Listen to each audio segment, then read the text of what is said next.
시편 89편 1절부터 18절까지 한 절씩 교독하겠습니다. 내가 여호와의 인자하심을 영원히 노래하며 주의 성실하심을 내 입으로 대대에 알게 하리이다. 내가 말하기를 인자하심을 영원히 세우시며 주의 성실하심을 하늘에서 경고히 하시리라 하였나이다. 주께서 이르시되 나는 내가 택한 자와 언약을 맺으며 내 종 다윗에게 맹세하기를 내가 내 자손을 영원히 경고히 하며 내 왕위를 대대에 세우리라 하셨나이다. 셀라. 여호와여 주의 기이한 일을 하늘이 찬양할 것이요 주의 성실도 거룩한 자들의 모임 가운데에서 찬양하리이다. 무릇 구름 위에서 능히 여호와와 비교할 자 누구며 신들 중에서 여호와와 같은 자 누구리이까.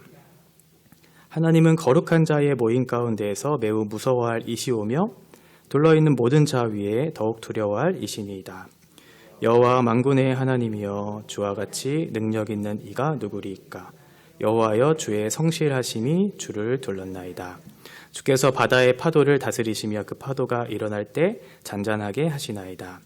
주께서 라합을 죽임 당한 자같이 깨뜨리시고 주의 원수를 주의 능력의 팔로 흩으셨나이다. 하늘이 주의 것이요 땅도 주의 것이라. 세계와 그 중에 충만한 것을 주께서 건설하셨나이다. 남북을 주께서 창조하셨으니 다볼과 헤르몬이 주의 이름으로 말미암아 즐거워하나이다. 주의 팔에 능력이 있사오며 주의 손은 강하고 주의 오른손은 높이 들리우셨나이다. 의와 공의가 주의 보좌의 기초라. 인자함과 진실함이 주 앞에 있나이다. 즐겁게 소리칠 줄 아는 백성은 복이 있나니 여호와여 그들이 주의 얼굴빛 안에서 다니리로다. 그들은 종일 주의 이름 때문에 기뻐하며 주의 공의로 말미암아 높아지오니 주는 그들의 힘의 영광이심이라. 우리의 뿔이 주의 은총으로 높아지오리니 우리의 방패는 여호와께 속하였고 우리의 왕은 이스라엘의 거룩한 이에게 속하였기 때문이니이다. 아멘. 네, 시편은 총 5권으로 이렇게 분류된 책이죠. 오늘 우리가 읽은 시편 89편은 그 중에 3권에 해당하는 그런 내용이에요. 그리고 3권 중에 가장 마지막에 기록된 책입니다. 3권은 78편부터 89편까지가 이제 3권인데 3권의 주제가 뭐냐면 하나님의 약속을 붙잡고 살아가는 성도들이 현실 속에서는 그 약속이 이루어지는 것 같지 않은 그런 괴리감들을 느끼게 돼요. 그러면서 우리의 마음속에 탄식이 찾아오는 그런 일들이 이제 시인의 고백 속에 담겨져 있습니다. 73편 여러분 기억하실지 모르겠지만 여기 보면 시인이 나는 거의 넘어질 뻔하였다 이렇게 고백해요. 나의 걸음이 미끄러질 뻔했다 이렇게 얘기하죠. 악인의 형통함을 보면서 하나님의 약속이 잘 이루어지지 않고 있다는 어떤 그런 생각들 때문에 악인의 형통함을 보면서 하나님의 백성들이 왜 이렇게 미끄러지고 넘어질 것 같은 그런 상황에 우리에게 처해져 있습니까? 라고 하면서 이런 탄식들을 하게 되죠.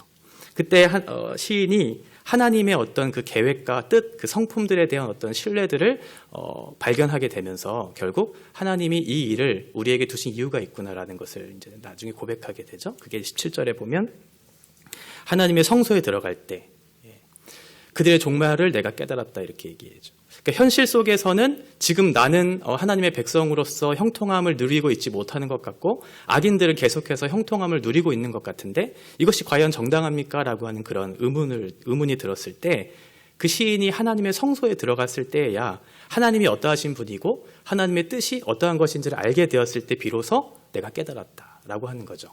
그러니까 시인의 종말 자체가 결국은 하나님께서 그를 실패로 몰아가시지 않고 그들을 완전히 넘어뜨리지 않으실 것에 대한 신뢰가 있었기 때문에 그렇게 시인이 고백할 수 있었던 거죠.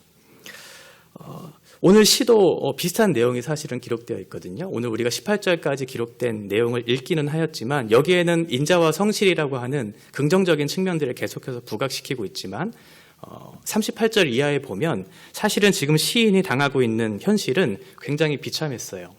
전쟁에 패하기도 하고 목숨을 잃는 수치를 당하고 있는 그런 상황들에 대한 현실에 대해서 다시 한번 하나님 앞에 토로하는 내용들이 나오거든요. 그때 이 시인이 하나님 앞에 어떠한 태도로 기도를 해야 되는가라는 것에 대한 구체적인 답변이 사실은 1절에 2절에 다 나타나 있죠. 하나님께서 다윗과 맺으신 언약에 대해서 그것들을 상기하면서 그 언약을 하나님이 반드시 이루실 것에 대한 그런 약속을 그가 기억하면서 하나님 앞에 이렇게 찬양하고 기도할 수 있었던 거죠. 1절과 2절에 보시면 내가 여호와의 인자하심을 영원히 노래하며 주의 성실하심을 내 입으로 대대에 알게 하리이다. 내가 말하기를 인자하심을 영원히 세우시며 주의 성실하심을 하늘에서 경고히 하시리라 하였나이다. 배경은 굉장히 비참하고 그런 현실이지만 지금 시인은 그런 비참한 현실에서 불평불만하지 않고 원망하지 않고 오히려 희망 섞인 하나님에 대한 찬양을 드리고 있는 그 근거가 뭐냐면 인자와 하나님의 성실하심 때문이다 이렇게 얘기하고 있습니다. 인자는 우리가 너무 잘 알고 있는 헤세드라고 하는 단어이죠. 하나님의 사랑, 하나님의 인애, 자비, 긍휼, 하나님의 끈질긴 그 약속을 성취하시고자 하시는 하나님의 성품에 의지한 그런 반드시 이루시는 하나님의 사랑. 또 하나 성실, 에무나라고 하는 것은 하나님이 우리를 향한 진실함을 표현해 주실 때 하나님이 경고한 그런 어떤 성과 같은 그런 충실된 모습을 나타낼 때 믿을 만한 모습을 나타낼 때 주시는 그런 단어이죠. 그러니까 우리의 현실은 지금 그렇게 좋지는 않지만 우리의 현실에 우리가 빠져 살지 않고 하나님 앞에 찬양할 수 있고 감사할 수 있고 기뻐할 수 있는 근거가 바로 이 두 가지 인자와 성실하심. 하나님께서 우리에게 약속하신 것을 반드시 이루실 것에 대한 믿음이 있기 때문에 지금 시인은 넘어지지 않고 그렇게 기도할 수 있었던 거죠. 2절에 보면 내가 말하기를 인자하심을 영원히 세우시며 이것은 다윗 언약을 이제 얘기하는 것이거든요. 그러니까 하나님께서 그 전에 이스라엘 백성들과 맺으셨던 그 다윗 언약에 대한 과거의 약속이죠. 근데 뒤에 보시면 주의 성실하심을 하늘에서 경고히 하시리라. 그러니까 미래적인 그 약속이 성취될 것에 대한 그런 고백을 하고 있는 거예요. 그러니까 언약은 하나님의 약속, 그리고 그 약속이 성취될 것에 대한 것을 이제 얘기하고 있는 것이기 때문에 그렇죠.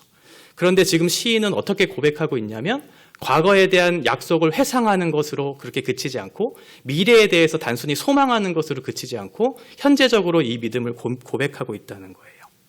네. 내가 말하기를 인자하심을 영원히 세우시며 주의 성실하심을 하늘에서 경고히 하시리라 하였나이다. 주님, 제가 그 사실을 믿습니다. 그리고 앞으로 그것들을 하나님께서 이루실 것에 대한 믿음이 제 안에 지금 현재 있습니다. 라고 그렇게 고백하는 것이죠. 그렇게 찬양할 수 있는 이유, 하나님의 언약 때문이죠. 그것이 3절과 4절에 나타난 사무엘 하 7장에 나온 다윗 언약에 근거한 그런 내용이에요. 사무엘 하 7장 12절부터 13절의 말씀에 보면 내 수완이 차서 내 조상들과 함께 놀 때 내가 내 몸에서 날 내 씨를 내 뒤에 세워 그의 나라를 경고하게 하리라. 그는 내 이름을 위하여 집을 건축할 것이요 나는 그의 나라 왕위를 영원히 경고하게 하리라. 이렇게 얘기하고 있어요.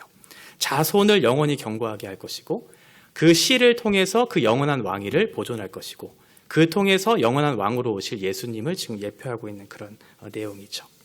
그리고 그 약속의 성취가 예수님을 통해서 이루어진 사실을 우리는 이미 발견한 사람들이죠. 그것이 이제 누가복음 1장 31절부터 33절까지 예수님의 잉태 예고와 관련된 내용과 그리고 예수님의 탄생을 통해서 그 언약이 어떻게 신실하게 이루어졌는가에 대한 내용들이 이제 우리에게 주신 내용이죠. 누가복음 1장에 보면 보라 내가 잉태하여 아들을 낳으리니 그 이름을 예수라 하라. 그가 큰 자가 되고 지극히 높으신 이의 아들이라 일컬어질 것이요 주 하나님께서 그 조상 다윗의 왕위를 그에게 주시리니 영원히 야곱의 집을 왕으로 다스리실 것이며 그 나라가 무궁하리라 라고 얘기하고 있어요. 궁극적으로 예수님을 통해서 이루어질 그 언약을 지금 말씀하고 있는 거죠. 그래서 시인은 우리가 18절까지 읽었지만 마지막 이 시를 고백하는 49절에 보면 여전히 그 시인의 고백의 근거는 하나님의 인자하심과 성실하심을 근거로 해서 계속해서 구하고 있는 거예요. 지금 내가 처한 사실에 대한 걱정과 염려를 할 만도 한데 그렇지 않고 하나님의 인자하심과 성실하심에 기대해서 그 구원을 이루실 하나님을 의지하면서 믿음으로 살고 있는 거죠. 우리도 마찬가지잖아요. 우리가 구원을 받는 근거도 사실은 우리의 자격이나 조건으로 주어진 것이 아니라 하나님의 의로우신 그 성품이 우리를 이끌어 주시고 그 은혜를 우리에게 부어주심으로 그 구원을 계속해서 이루어 가시는 하나님 때문에 우리가 구원을 받았고 앞으로도 그 구원이 포기될 수 없다는 것을 우리가 알고 있죠. 우리가 여러 가지 상황에 직면하면 우리의 감정이 흔들릴 때도 있고 때로는 우리의 의지와 상관없이 하나님을 버리려고 하는 마음이 들 때도 있고 여러 가지 어려움들이 있지만 우리가 정말 기억해야 될 것은 무엇이냐면 하나님의 인자와 성실은 변하지 않는다는 거죠. 우리의 마음은 갈대와 같고 우리의 상황은 계속해서 변하는 것 같지만 그것에 근거하고 우리가 그것에 기대한다면 우리는 흔들릴 수밖에 없지만 우리가 변해도 변하지 않으시는 분이 계시죠. 하나님의 인자와 성실하심, 그 영원한 하나님의 성품이 우리를 붙들고 계시기 때문에 우리는 이러한 고백을 시인과 같이 할 수 있게 되는 것입니다. 현실에 지는 것 같고 패배한 것 같은 그러나 우리에게는 완전한 승리가 보장되어 있는 그런 믿음의 고백들을 하는 사람들, 하나님께서 우리를 포기하지 않으셨기 때문에 우리도 하나님을 포기하지 않고 그 인내와 성실을 날마다 베푸실 하나님을 의지하며 살아가는 것, 이것을 기억하라고 이 말씀을 우리에게 주신 것이죠. 이제 5절부터 18절까지는 그 하나님의 인자하심, 그 성실하심이 구체적으로 어떻게 나타나고 있는가에 대한 말씀을 우리에게 주고 있어요. 5절에 보면 여호와여 주의 기이한 일을 하늘이 찬양할 것이요 주의 성실도 거룩한 자들의 모임 가운데에서 찬양할 것이다. 5절부터 8절까지는 어떤 천상의 영역, 하늘에서 하나님께서 찬송을 받으실 것에 대한 내용을 담고 있거든요. 여기에 보면 5절에 기이한 일이라고 하는 이 펠레라고 하는 것은 우리가 일반적으로 생각했을 때 상식적으로 일어날 수 없는 어떤 기적적인 사건에 대한 내용을 얘기하는 것이죠. 출애굽기 15장에 보면 하나님께서 홍해를 가르시고 이스라엘 백성들을 출애굽시키셨을 때 15장 11절에 보면 여호와여 신중에 주와 같은 자가 누구니까 주와 같이 거룩함으로 영광스러우며 찬송할 만한 위엄이 있으며 기이한 일을 행하는 자가 누구입니까? 이때 얘기했던 기이한 일은 하나님의 구원에 대한 내용들을 담고 있는 것이죠. 하나님께서 홍해를 가르시고 그들을 만나와 메추라기로 먹이시고 그 광야 속에서 불기둥과 구름기둥으로 그들을 인도하셔서 결국은 가나안 땅으로 인도하실, 그리고 인도하신 그 하나님에 대한 메시지를 지금 주고 있는 것이죠. 그리고 여기 뒤에 보면 거룩한 자들의 모임이라고 얘기하고 있는데 7절에서도 거룩한 자의 모임이라고 하는 내용이 나와 있어요. 그래서 일반적으로 이것을 해석할 때는 천사들이라고 그렇게 해석을 합니다. 그러니까 천사들도 하나님을 높이는 그런 존재로 이 하늘에서 있다라는 것을 얘기하고 있죠. 6절에 보면 무릇 구름 위에서 능히 여호와와 비교할 자 누구며 신들 중에서 여호와 같은 자 누굽니까? 네. 구름 위에 여호와와 비교할 자가 누구고 신들 중에서 여호와 같은 자 누굽니까? 그러니까 이것은 수사 의문문이거든요. 하나님께서 신들 중에 어떤 뛰어난 존재를 얘기하고 있는 것이 아니라 하나님은 유일하신 하나님이시잖아요. 비교 불가의 하나님이시거든요. 여기에서 비교하다라고 하는 아라크라고 하는 것은 전쟁을 벌일 때에 쓰는 그런 단어예요. 그러니까 전쟁을 해서 전열을 재정비하는 질서를 세우시는 하나님에 대한 그런 말씀이거든요. 그러니까 하나님께서는 이 세상의 어떠한 것으로도 당신의 어떤 존재나 당신의 하는 일에 대해서 방해받지 않으시는 유일한 하나님이심을 지금 나타내고 있는 거죠. 주님과 겨룰 수 있는 그 영광을 가진 자가 이 하늘에서조차 존재할 수 없다. 하늘에서조차도 하나님께서는 거룩한 자들의 영광을 받으시는 분이시다라고 그렇게 설명을 하고 있는 거죠. 그래서 7절, 8절에 보면 하나님은 거룩한 자의 모임 가운데 매우 무서워할 이시오며 둘러있는 모든 자 위에 더욱 두려워할 이시다. 여호와 만군의 하나님이여 주와 같이 능력 있는 이가 누구리이까? 여호와여 주의 성실하심이 주를 둘렀나이다. 이렇게 얘기하고 있어요. 오히려 그 하늘의 거룩한 자들, 천사들조차도 하나님을 두려워하고 하나님을 무서워할 이로 지금 여기고 있는 거죠. 왜냐하면 하나님은 그 모든 것을 통치하실 수 있는 능력의 하나님이시기 때문에 그 거룩한 천사들조차도 하나님을 두려워하고 하나님을 호위해야 될 사람이고 존재들이고 하나님의 명령을 수행해야 될 존재들임을 지금 말씀하면서 하나님께서는 만군의 하나님이시다. 이 모든 것을 통치하실 수 있는 능력의 하나님이시다라고 하면서 우리가 찬양해야 되는 이유는 하나님의 능력과 하나님의 성실하심 때문에 우리가 찬양해야 한다라는 것을 지금 설명하고 있어요. 하늘의 어떠한 존재로도 설명되어질 수 없고 비교할 수 없는 그런 하나님께서 우리에게 인자와 그 성실을 베풀어 주신다라는 것을 시인이 지금 고백하고 있는 거죠. 그러면서 9절부터 13절까지는 이 땅을 통치하시는 하나님에 대한 말씀을 주고 계세요. 9절과 10절 보면 주께서 바다의 파도를 다스리시며 그 파도가 일어날 때 잔잔하게 하시나이다. 주께서 라합을 죽임 당한 자같이 깨트리시고 주의 원수를 주의 능력의 팔로 흩으셨느니라. 이렇게 얘기하고 있죠. 바다의 파도를 다스린다라고 얘기하고 있어요. 바다의 파도는 물을 상징하는 것인데 성경에서는 물을 혼돈의 상징으로 얘기해요. 그 물, 혼돈의 상징을 하나님께서 다스리시고 질서롭게 하시는 분이시다라는 것을 말씀하고 있고 10절에 보면 라합을 얘기하고 있죠. 라합을 죽임 당한 자같이 깨트리신다라고 얘기하고 있어요. 이 라합은 시편에 보면 87장 4절과 또 이사야 30장 7절에 보면 애굽을 상징할 때 이 라합을 사용했어요. 그러니까 하나님을 적대하는 이 세상의 어떤 강대국을 표현할 때 썼던 그런 의미 같아요. 두 번째는 욥기에서는 9장 13절에 보면 라합을 돕는 자들이라고 해서 리워야단과 같은 존재. 그러니까 라합을 돕는 자들이라고 하는 것은 라합이 어떤 군대를 거느리는 어떤 장관과 같은 어떤 대장과 같은 역할을 했다는 거잖아요. 그러니까 하나님을 대적하는 하나의 무리인데 그 무리의 대장격이 되는 라합이죠. 이 세상 질서를 통치하는 하나님을 대적하는 그런 존재를 지금 라합으로 지금 설명하고 있어요. 그런데 하나님께서는 그 모든 것들을 혼돈을 정리하시고 질서롭게 하시고 당신의 뜻을 거스르려고 하는 세력들을 무찌르시는 그런 하나님이심을 지금 얘기하고 있죠. 시편 74편 14절에 보면 13절 14절에 보면 주께서 주의 능력으로 바다를 나누시고 물 가운데 용들의 머리를 깨트리셨으며 리워야단의 머리를 부수시고 그것을 사막에 사는 자에게 음식물로 주셨다. 이사야 51장 9절 여호와의 딸이여 깨소서 깨소서 능력을 베푸소서 옛날 옛시대에 깨신 것 같이 하소서 라합을 점이시고 용을 찌르신 이가 어찌 주가 아니시며 욥기 그는 능력으로 바다를 잔잔하게 하시며 지혜로 라합을 깨트리시며 그러니까 하늘에서뿐만 아니라 이 땅에서도 하나님은 절대적인 분이시고 유일하신 분이시고 자신의 능력을 해할 수 있는 그런 존재가 이 땅에서는 아무것도 없다. 하늘과 땅을 통치하시는 하나님이시다라는 것을 지금 시인이 고백하고 있는 거죠.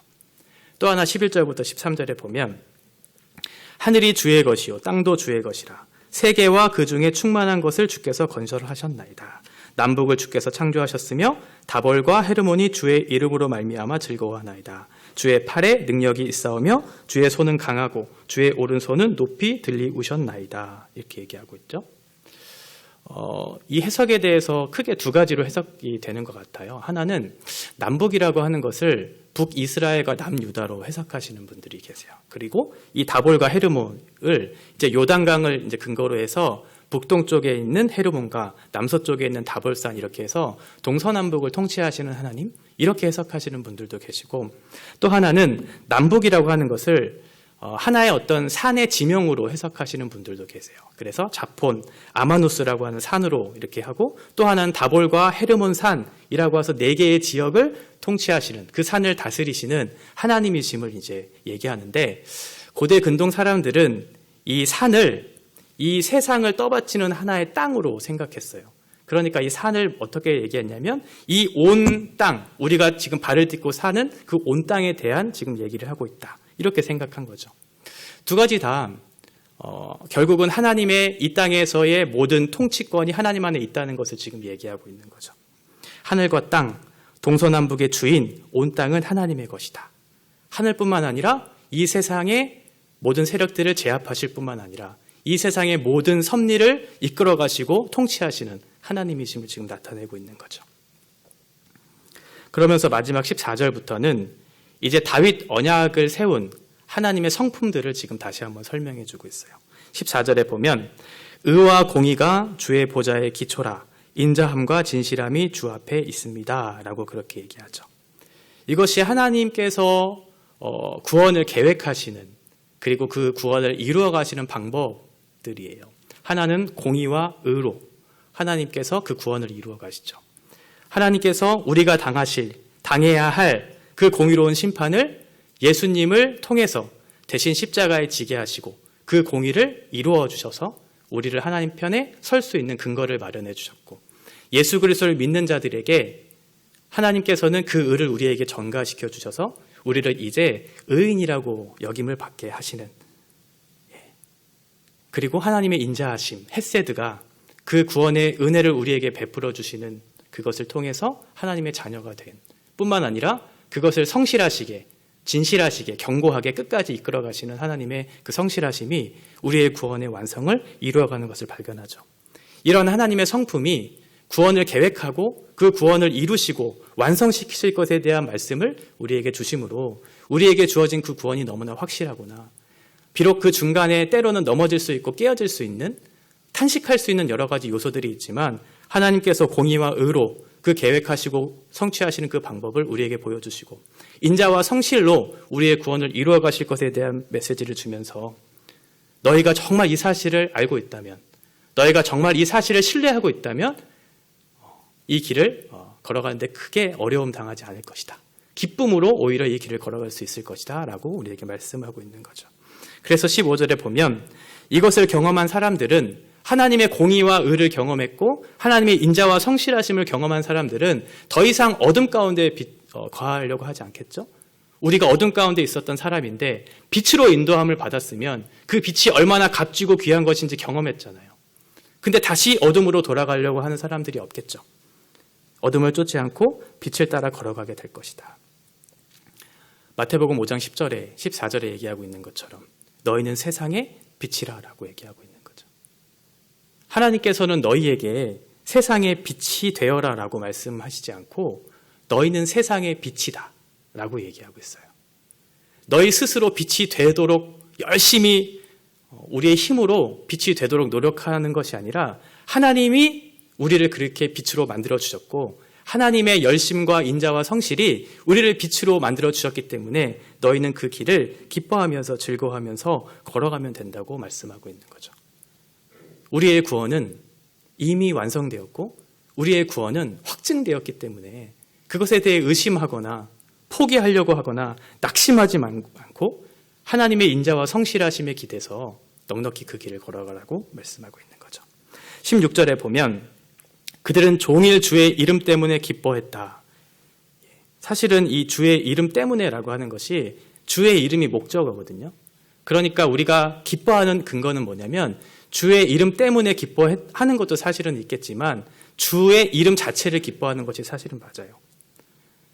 주님께서 우리에게 행하신 일, 그 일에 대해서 우리가 그것을 보고 찬양하고 기뻐하는 것도 많지만 하나님 그 존재 자체만으로 우리가 기뻐하는 것, 그것이 하나님께서 우리에게 요구하시는 더 큰 그런 믿음이죠. 부모가 아들에게 또 딸에게 어떤 선물을 주면, 또 자식이 부모에게 어떤 좋은 성적표를 주면 그것 때문에 그 자식을 기뻐하고 그 부모를 즐거워하고 기뻐하고 존중하는 것이 아니라 그 존재 자체로 우리가 부모를 존중하고 기뻐하고 우리 자식 때문에 기뻐하고 존중하는 것처럼 하나님도 그거를 원하시는 거죠. 물론 하나님은 모든 것을 하실 수 있고 우리에게 주실 수 있고 그것을 통해 영광을 받으시는 분이신 것은 맞지만 주의 이름, 주의 존재만으로 우리가 기뻐할 때 하나님께서 더 우리를 향한 그 사랑의 고백들을 더 깊이 더 받으실 것이라고 생각해요. 16절 하반절에 보면 주의 공의로, 또 17절에 보면 주의 은총으로 높여주셨다. 주의 대속하신 은혜로 우리가 높임을 받았다라고 하는 거죠. 우리의 자격과 조건으로서가 아니라 하나님께서 그 공의를 이루시고 주의 은혜로 우리를 높여주셨다라고 얘기하고 있어요. 그리고 17절에 보면 그들이라고 하는 그 주어가 18절에 보면 우리라고 하는 것으로 전환됐어요. 이제 그들과 좀 뭔가 동떨어진 듯한 그런 고백이 아니라 우리의 방패는 여호와께 속했다라고 해요. 이 방패는 하나님으로 번역해요. 우리의 하나님은 여호와께 속했고 우리의 왕은 이스라엘의 거룩한 이에게 속하였다라고 해서 이 방패와 우리의 왕은 동일어죠. 평행 본문이죠.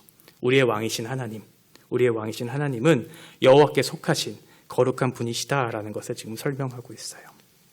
정리하면 우리가 복이 있고 우리가 빛으로 걸어갈 수 있고 우리가 높임을 받을 수 있는 근거는 뭐냐면 우리가 우리의 왕이신 하나님께 속하였기 때문에 그렇다는 거예요.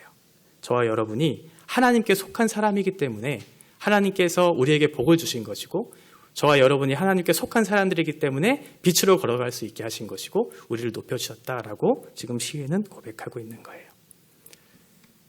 다윗 언약이 깨진 것 같은 그런 절망적인 상황 속에서 그리고 그것을 다시 한번 회복시키실 것에 대해 의심하고 있는 그런 일들이 불가능해 보이고 있는 상황 속에서 지금 시인은 그 하나님의 인자하심과 성실하심을 기대고 있고 결국 그 예수님을 통해 그 나라와 그 왕국을 회복하실 것에 대한 믿음을 지금 고백하고 있어요. 그 예수님께서 그 언약을 이루셨고 그 인자와 성실의 증거자로서 예수님께서 오셨고 뿐만 아니라 예수님이 부활하시고 승천하셔서 지금은 하늘 보좌 우편에서 우리를 위해서 기도하시고 우리를 이 땅 가운데 두신 모든 목적들을 이루어 가셔서 하나님께서 우리를 향하신 그 구원과 계획이 어떠한 것인지를 펼쳐 보이고 계세요. 그러면 우리 안에는 어떠한 믿음이 생길까요?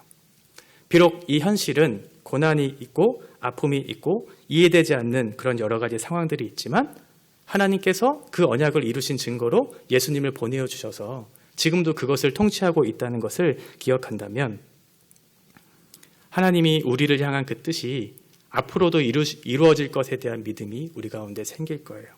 예수님 안에서 세우신 그 언약을 이제는 우리를 통해서 그 언약을 세우실 것에 대한 그런 믿음을 주시고 또 그런 요구들을 우리에게 하고 계시는 것을 기억하면서 하나님께서 우리에게 보여주신 인자와 진실, 인자와 성실하심 이것을 통해 내가 너의 인생을 다루어가고 있고 너의 인생을 이루어가고 있으니 너희 또한 그 인자와 성실을 이 세상 가운데 베풀어 주므로 이 세상에 인자와 성실이 필요한 사람들에게 그 복음의 그 능력과 그 복음의 영광을 나타내 보이라고 이 말씀을 주고 있는 것이죠.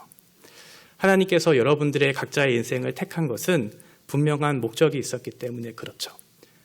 때로는 이해되지 않는 여러 가지 상황 속에서 그것이 하나님의 섭리라고 하는 것에 있다는 것에 대한 믿음이 있고 그것을 통해 하나님이 이루시고자 하시는 그런 약속이 있다면 우리의 걸음들을 걸어갈 때 작은 일도 소홀히 여기지 않을 수 있을 것이고 어떠한 사람을 만날 때 소홀히 여기지 않을 것이고 우리가 이 만남을 통해서 하나님께서 어떠한 것을 이루실 것에 대한 그런 생각들을 하해 나가면서 하루하루 주어지는 모든 평범한 일상적인 일들도 하나님이 이것을 통해 무엇을 원하시고 나에게 어떠한 뜻을 가지고 계실까라는 그런 생각을 가지면서 살 수 있을 거예요. 우리에게 주신 하나님의 인자, 우리에게 주신 그 하나님의 성실은 우리를 결코 포기하지 않으실 것이고 그 포기하지 않는 그 끈질긴 그 언약적 사랑이 결국은 우리에게 그 언약적 사랑의 결과로 하나님을 향한 그 뜨거운 사랑으로 맺어져서 우리에게 주어진 모든 인생들이 하나님 안에 있다는 것을 발견하게 될 거예요. 저와 여러분들이 그러한 믿음 안에서 살아내셨으면 좋겠습니다. 물론 방종하고 게으르라는 말은 아니죠. 우리의 영혼이 방종과 게으름으로 나아가는 것은 아니지만 내가 하나님 안에 있다면 낙심하지 않고 포기하지 않고 넘어질 수 않을 수 있을 테니까 그 인자와 성실을 기대면서 오늘 하루도 또 말씀 안에서 잘 살아낼 수 있는 그런 은혜가 있기를 바랍니다.